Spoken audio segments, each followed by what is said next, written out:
Հարգելի ժողովուրդ, շատ շուտով մենք մեծ պատասխանատվություն ենք վերցնելու մեզ վրա։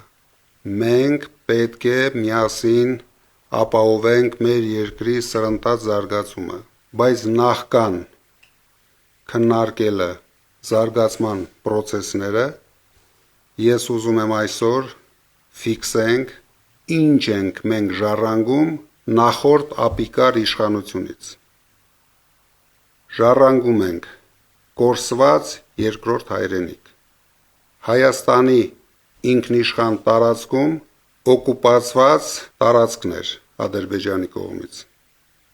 արյունալի պատերազմի հետևանքով մի քանի անգամ մեծացրած եռաբլուր, մեր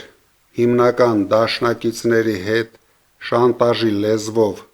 խոսելու հետևանքով բացարձակ կորցրել ենք վստահությունը դաշնակիցների կողմից։ Հայաստանը դարձրել են աշխարհաքաղաքական բախման կենտրոն։ Մեր լավագույն հայրենակիցները այսօր գտնվում են Բաքվի բանտում։ Տնտեսության մասով ամբողջությամբ տապալված տնտեսություն,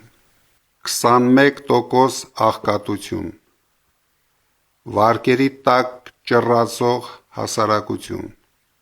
15 միլիարդին մոտեցող պետական պարտք, սփյուռքի ներուժի ոչնչացում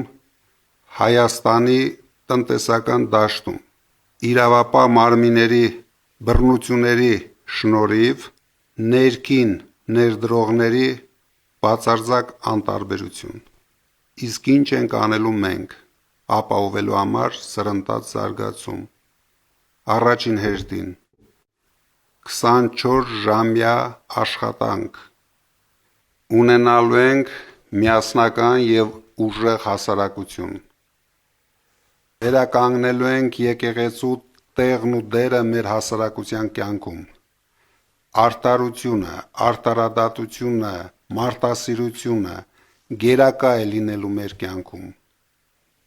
Եվ ինչպես խոստացել էինք, ունենալու ենք երաշխավորված ռեալ խաղաղություն, ինչը ես նույնպես երաշխավորում եմ։ Հիմա Նարեկ Կարապետյանը կներկայացնի, ինչ քայլերով կապահովենք Հայաստանի տնտեսության սրընթաց զարգացումը։ Շնորհակալ եմ խոսքի իրավունքի համար։ Ինչ ծրագրեր ունենք մենք մոտակա ժամանակաշրջանում։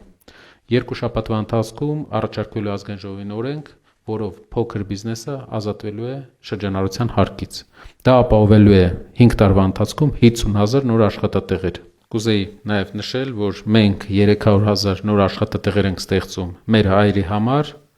բայց Փաշինյանի կառավարությունը արդեն բացել էր Հայաստանի դռները 300,000 ադրբեջանցիների համար։ Երկրորդը, միջին բիզնեսի համար եւ նաեւ մեծ բիզնեսի համար մենք ապահովելու ենք տնտեսական այնպիսի պայմաններ, որ մեր երկիրը ամենամրցակցայինը լինի տարածաշրջանի բոլոր երկրների հետ համեմատած։ Օրինակ, միջին բիզնեսի համար կստեղծվի Հայաստանում տեղայնացնելու ծրագրեր, հայկական արտադրանքը զարգացնելու ծրագրեր, որ մեր երկիրը ներմուծումամբ չզբաղվի, այլ տեղում արտադրի։ Հայաստանը վերաարդյունաբերականացնելու համար մեզ պետք է մեծ օտարերկրյա ներդրումներ, որը մենք ապահովելու ենք շատ կարճ ժամանակում։ Առաջիկա մի քանի հանդիպումների ժամանակ մենք սկսելու ենք ներկայացնել մեր տնտեսության զարգացման նոր ծրագրերը, որը իմ կարծիքով հեղափոխական է լինելու Հայաստանի կյանքում։ Ուժեղ Հայաստան, ազատ ու հզոր, խաղաղ ու կայուն է քո